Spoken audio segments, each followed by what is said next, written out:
Hello student, welcome to my YouTube channel. तो आज हम स्टार्ट करेंगे क्लास 11th का chapter 5।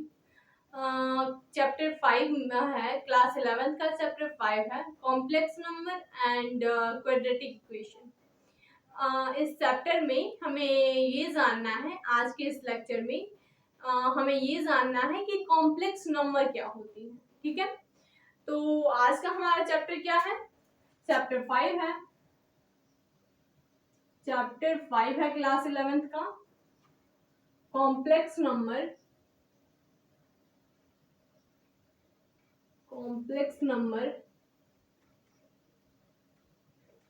And quadratic equation.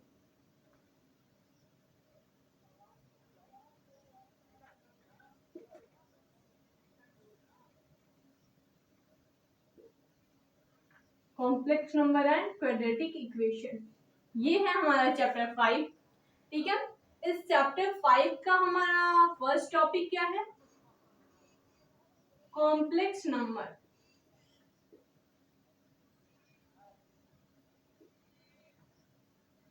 Complex numbers. तो कॉम्प्लेक्स नंबर जानने से पहले हम ये जानेंगे कि रियल नंबर्स और इमेजिनरी नंबर्स क्या होते हैं, क्योंकि कॉम्प्लेक्स नंबर में दो पार्ट होते हैं, एक होता है रियल पार्ट और दूसरा इमेजिनरी पार्ट। तो कॉम्प्लेक्स नंबर जानने से पहले हम क्या जानेंगे? रियल नंबर जानेंगे और इमेजिनरी नंबर। तो रियल नंबर हम लोग जानते हैं कि जितने भी हमारे नेचुरल नंबर या फिर इंटीजर, रेशनल, इरेशनल, जितनी भी नंबर्स हैं वो सब रियल नंबर्स होते हैं।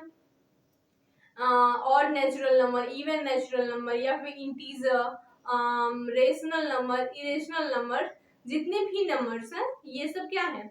ये सब रियल नंबर्स हैं। ठीक है, रियल नंबर्स के बारे में तो हम लोग जानते हैं, क्लास 9th में, क्लास 10th में भी पढ़ा है रियल नंबर्स के बारे में। तो रियल नंबर तो हम लोग जानते हैं।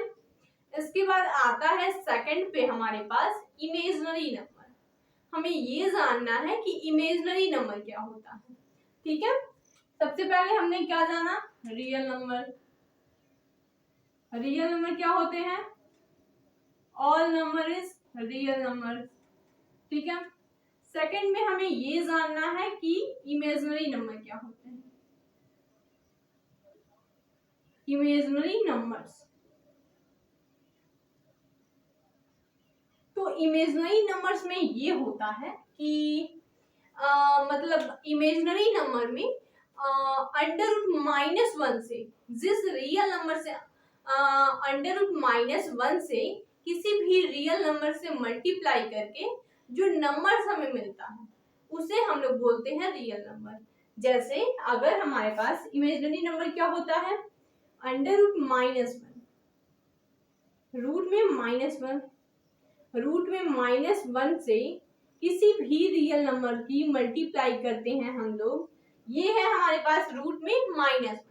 अब इस रूट में -1 से किसी भी रियल नंबर से हम लोग मल्टीप्लाई करते हैं तो उनसे जो नंबर हमें मिलता है, जब हम इससे किसी भी रियल नंबर से, मान लीजिए कि ए हमारे पास कोई रियल नंबर है और हमने इससे मल्टीप्लाई कर दी, तो ये जो नंबर मिला हमें ए अंडर रूट -1, ये जो नंबर हमें मिला ए अंडर रूट -1, इस नंबर को ही हम लोग क्या बोलेंगे? Imaginary number.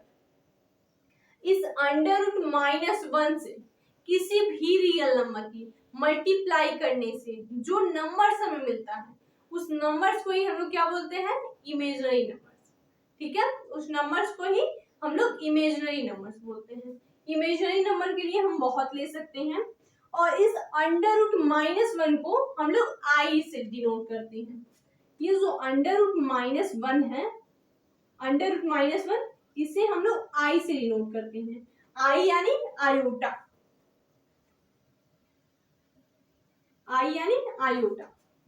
इस आई को हम लोग आयोटा से डिनोट करते हैं, IOTA। ठीक है, ये जो अंडर रूट-1 है इसे आई से डिनोट करते हैं, इस आई को ही हम लोग क्या बोलते हैं? आयोटा। ठीक है, तो इस अंडर रूट-1 से किसी भी रियल नंबर्स की मल्टीप्लाई करने से जो नंबर्स हमें मिलता है उस नंबर्स को ही हम लोग बोलते हैं इमेजिनरी नंबर। ठीक है, तो रियल नंबर हम लोग जानते हैं, इमेजिनरी नंबर हम लोग जान गए। इमेजिनरी नंबर किसे कहा जाता है, तो अब हम लोग जानेंगे कॉम्प्लेक्स नंबर। ठीक है, हमने ये जाना कि इमेजिनरी नंबर किसे कहते हैं, इमेजिनरी नंबर को डिनोट किससे करते हैं, मतलब √-1 को डिनोट किससे करते हैं, आई से। अब हम ये जानेंगे कि इंटीजर पावर ऑफ आई का हमें इंटीजर पावर चाहिए, या इंटीजर पावर ऑफ आयोटा क्या होता है हमें ये देखना है। हम एक पॉइंट और देखेंगे इंटीजर पावर ऑफ आई, इसके बाद हम लोग देखेंगे कॉम्प्लेक्स नंबर। ठीक है, तो इंटीजर पावर ऑफ आई देखना है। आई की वैल्यू होती है √-1। ठीक है, आई की वैल्यू √-1। आई स्क्वायर की वैल्यू क्या हो जाएगी, √-1 से √-1 की मल्टीप्लाई, तो क्या हो जाएगा, इन दोनों की मल्टीप्लाई होगी तो रूट हट जाएगा, तो हमें क्या मिलेगा, -1। तो आई क्यूब क्या हो जाएगा, आई क्यूब आई स्क्वायर इंटू आई स्क्वायर की वैल्यू -1 और इसकी वैल्यू √-1, या फिर इसे हम आई लिख सकते हैं, यानी आई क्यूब की वैल्यू माइनस का आई। यहां से हमने आई देखा, आई स्क्वायर, आई क्यूब देखा। अब हम देखेंगे आई के पावर 4। आई के पावर 4 इक्वल आई का स्क्वायर इंटू में आई का स्क्वायर, तो आई 4 की वैल्यू 1, I4 की वैल्यू 1। इसी तरह I5 की वैल्यू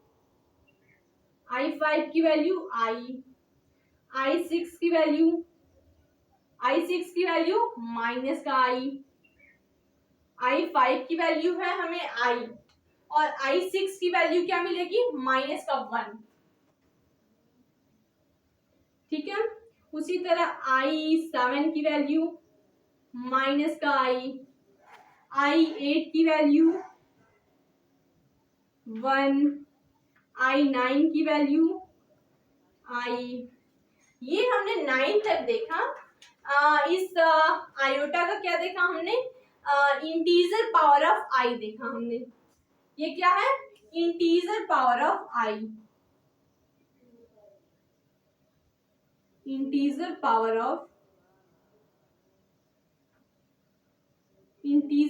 ऑफ आई जाना हमने। इंटीजर पावर ऑफ आई की वैल्यू √-1, आई स्क्वायर की वैल्यू -1, आई क्यूब की वैल्यू I4 की वैल्यू 1, I5 की वैल्यू I6 की वैल्यू -1, I7 की वैल्यू I8 की वैल्यू 1 और I9 की वैल्यू इसी तरह यही प्रोसेस चलता जाएगा। ठीक है, यही प्रोसेस आपका चलता जाएगा। तो आप ये इंटीजर पावर ऑफ आई अगर आप नोट करना चाहें तो नोट कर सकते हैं। तो हमने ये जाना कि रियल नंबर किसे कहते हैं और इमेजिनरी नंबर। ठीक है, तो जब हम रियल नंबर जान गए, रियल नंबर और इमेजिनरी नंबर, रियल नंबर जान गए और इमेजिनरी नंबर, तो अब हमें क्या चाहिए, कॉम्प्लेक्स नंबर। कॉम्प्लेक्स नंबर को लिखने के लिए हमें दो पार्ट चाहिए थे, रियल नंबर और इमेजिनरी नंबर्स। तो हम मान लेंगे कि हमारे पास कोई रियल नंबर है, let real number a, real number a कोई रियल नंबर है, ठीक है, और b second real number. A हमारे पास कोई रियल नंबर है और बी ऐसी रियल नंबर है जिसे हमें √-1 से मल्टीप्लाई करनी है, यानी आई से मल्टीप्लाई करनी है। तो जो नंबर हमें मिलेगा वो क्या मिलेगा, इमेजिनरी नंबर। हम किसी भी रियल नंबर को √-1 से मल्टीप्लाई कर रहे हैं तो हमें इमेजिनरी नंबर्स मिल रहा है। तो इसी तरह अगर मैं आई की मल्टीप्लाई बी से कर लूं तो ये हो जाएगा इमेजिनरी पार्ट, इमेजिनरी पार्ट हो जाएगा, और ये रियल पार्ट, ये रियल पार्ट। तो कॉम्प्लेक्स नंबर को हम कैसे लिख सकते हैं? कॉम्प्लेक्स नंबर को हम लोग z से डिनोट करते हैं, z equal a plus i b, यही हमारा complex number, a plus i b, where a एक रियल पार्ट है और आई बी इमेजिनरी पार्ट। ठीक है, a real part, i b imaginary part, जिसमें से b को हम लोग बोलेंगे इमेजिनरी पार्ट, i को छोड़ देते हैं, b को हम लोग बोलते हैं इमेजिनरी पार्ट। ठीक है, तो ये आप नोट कर लीजिए। तो उसके बाद हम लोग देखते हैं कि कंजुगेट कॉम्प्लेक्स नंबर किसे कहते हैं। ये तो हमने ये जाना कि कॉम्प्लेक्स नंबर किसे कहते हैं, इसके बाद हम ये जानेंगे कि कॉन्जुगेट कॉम्प्लेक्स नंबर किसे कहते हैं। तो कॉन्जुगेट कॉम्प्लेक्स नंबर हम बोल सकते हैं कि जब हमारे पास दो कॉम्प्लेक्स नंबर होते हैं, दो कॉम्प्लेक्स नंबर होते हैं जिनके रियल पार्ट और इमेजिनरी पार्ट इक्वल होते हैं, मैग्नीट्यूड में भी और साइन में भी। रियल पार्ट जो उसके होते हैं वो साइन और मैग्नीट्यूड दोनों में इक्वल हों, एंड इमेजिनरी पार्ट में क्या कंडीशन है कि इमेजिनरी पार्ट मैग्नीट्यूड में तो इक्वल हो बट साइन में अपोजिट हो। हमें कॉन्जुगेट कॉम्प्लेक्स नंबर जानने के लिए हमारे पास ऐसी दो कॉम्प्लेक्स नंबर होंगी जिनमें जो रियल पार्ट है वो मैग्नीट्यूड और साइन दोनों में सेम होगा, और जो इमेजिनरी पार्ट है वो मैग्नीट्यूड में तो सेम होगा बट उसकी साइन अपोजिट होती है। तो ऐसे नंबर्स को हम लोग बोलते हैं कंजुगेट कॉम्प्लेक्स नंबर। ठीक है, तो अब हम लोग क्या देखेंगे? Conjugate complex number. हमने ये जाना कि कॉम्प्लेक्स नंबर किसे कहते हैं, उसमें real numbers, imaginary numbers, integer power of i, ये है कॉम्प्लेक्स नंबर को हम लोग z से डिनोट करते हैं। इसको हम लोग लिखते हैं z equal a plus i b. ठीक है, अब हम लोग देखेंगे कंजुगेट कॉम्प्लेक्स नंबर।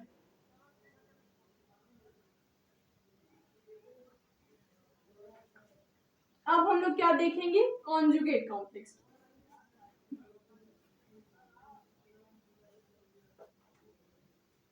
ठीक है, तो हमारा नेक्स्ट टॉपिक हो गया conjugate complex number. Conjugate complex number,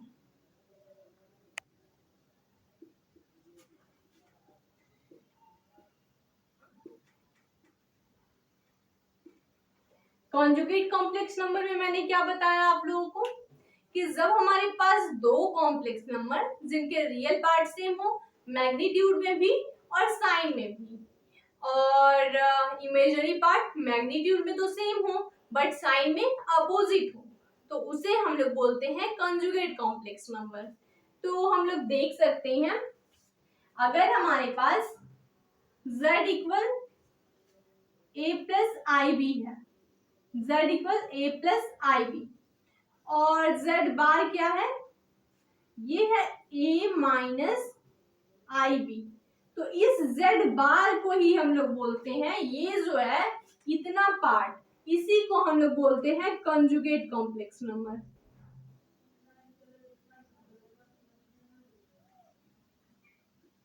conjugate complex number, यही जो z बार हमें मिला इसी को हम क्या बोलते हैं? Conjugate complex number. ये तो हमारे पास कॉम्प्लेक्स नंबर है, कॉम्प्लेक्स नंबर, ये भी कॉम्प्लेक्स नंबर, तो उसमें क्या है? रियल नंबर तो सेम है, मैग्नीट्यूड में भी और साइन में भी, दोनों में रियल नंबर सेम है, बट इमेजिनरी पार्ट में उसका मैग्नीट्यूड तो सेम है बट उसके साइन अपोजिट है। साइन क्या है? अपोजिट है, इसलिए इस नंबर को हम क्या बोलेंगे? Conjugate complex number. ठीक है, कॉन्जुगेट कॉम्प्लेक्स नंबर। तो इसमें कुछ हम लोग इंपॉर्टेंट फैक्ट देखेंगे। ये तो हो गया हमारे पास कंजुगेट कॉम्प्लेक्स नंबर। अब इसमें कुछ हम इंपॉर्टेंट फैक्ट देखेंगे।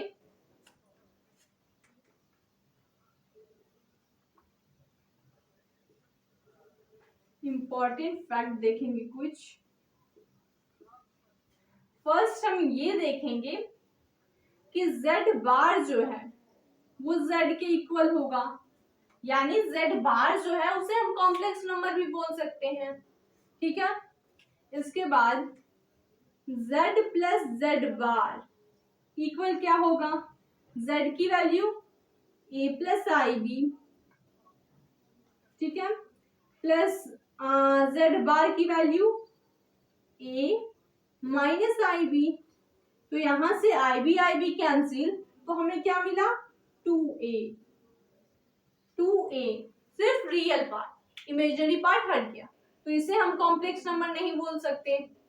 सेकंड,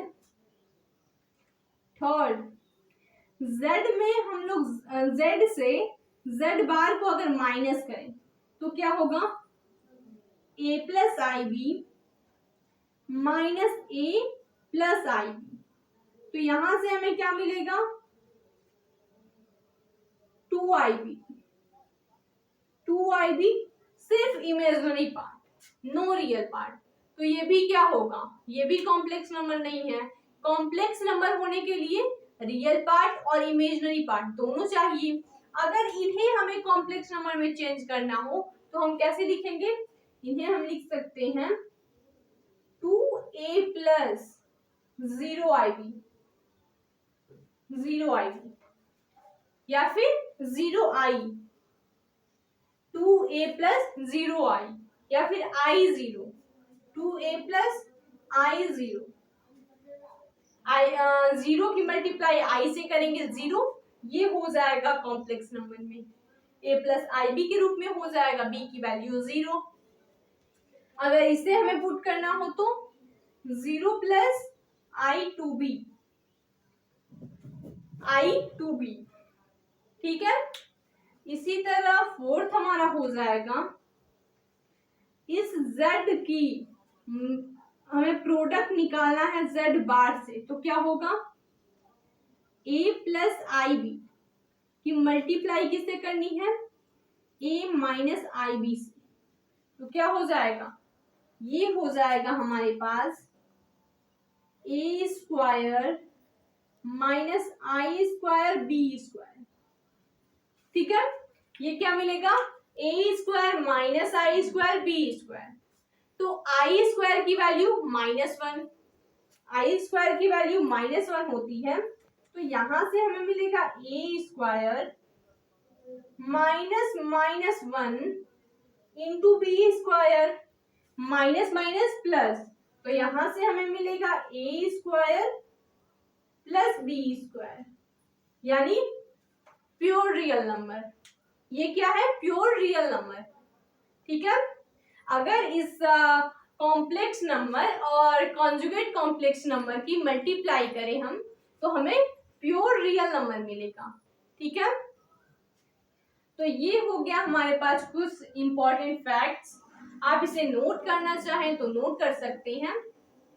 इसके बाद हम लोग देखेंगे अलजेब्रा ऑफ कॉम्प्लेक्स नंबर, ठीक है। या आप नोट करना चाहें तो नोट कर सकते हैं। हम लोग नेक्स्ट टॉपिक देखेंगे अलजेब्रा ऑफ कॉम्प्लेक्स नंबर, ठीक है। तो अब हम लोग देखेंगे algebra of complex number. Algebra of complex number में कुछ नोट पॉइंट हैं, कुछ इंपॉर्टेंट पॉइंट, वही हम नोट करेंगे। इसके बाद हम लोग क्वेश्चन सॉल्व करेंगे, ठीक है। नेक्स्ट टॉपिक क्या है हमारे पास, अलजेब्रा ऑफ कॉम्प्लेक्स नंबर।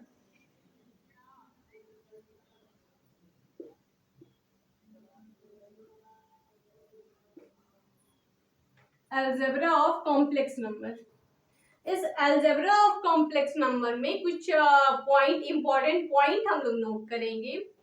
जैसे फर्स्ट पॉइंट हमारा हो जाएगा कि जब हमारे पास कोई दो कॉम्प्लेक्स नंबर हो और कोई दो कॉम्प्लेक्स नंबर हो और हम उन्हें ऐड करें या फिर उनका डिफरेंस करें, ऐड करें या डिफरेंस करें तो जो नंबर हमें मिलेगा वो कॉम्प्लेक्स नंबर ही मिलेगा।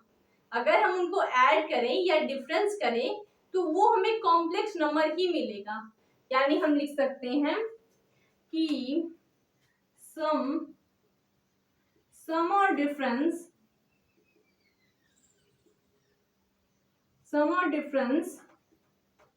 टू और मोर देन टू और more than two complex number, ये हम क्या लिखेंगे, सम और डिफरेंस टू और more than two complex number, two और more than two complex number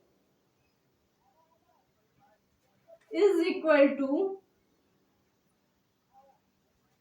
equal to also complex number,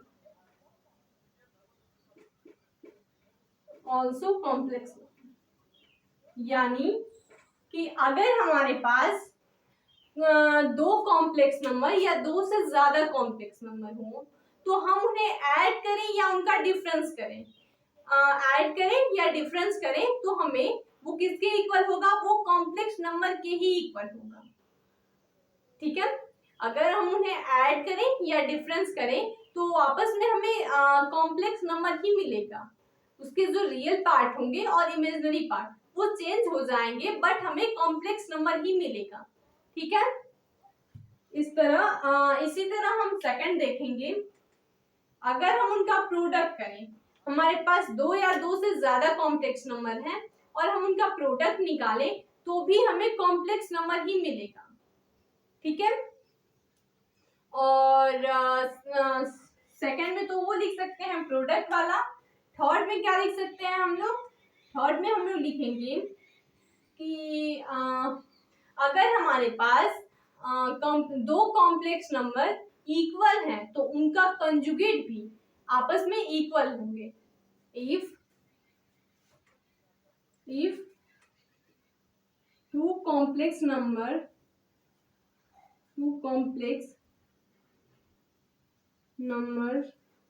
is equal, then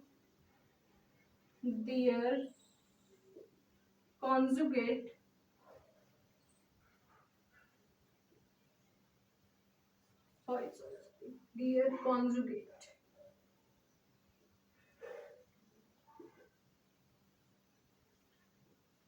conjugate is also equal